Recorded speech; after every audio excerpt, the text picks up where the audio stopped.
People often ask, Rick, how do you incorporate spirituality in your life and still live a regular life? People are wondering what I'm doing to do that.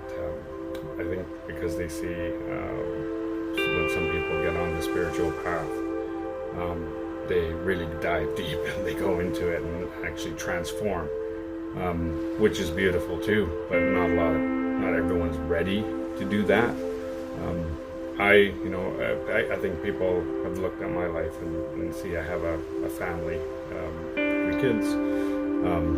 I work in a particle physics lab. I have a regular job. Actually, it's a pretty fun job. And I'm a DJ. I'm still very social, very active. I play sports, and people are wondering how I've been able to incorporate some of my spiritual practices into my life without actually changing. Because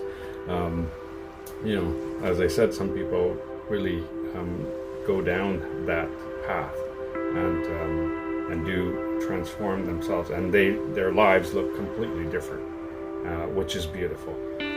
But I thought I'm going to do a little series on some of the practices that I do in my life and how I've been able to incorporate that into my daily living, which it's shifted a bit, but most of the things I do are still the same, but there was a lot of habits that I changed, and I'll talk about those in the next parts of the series. I don't really want to make it like a part 1, part 2 thing, but I think it will end up being like that. So let's call this part 1, which is going to be a little longer.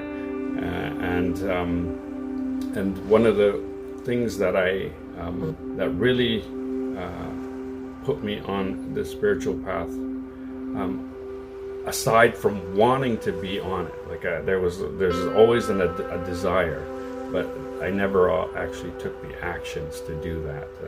Things like meditating and breath work and going within, grounding, those sorts of things.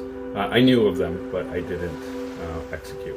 So I really started to get in tune with my body, and that was the sort of what kicked off all of this.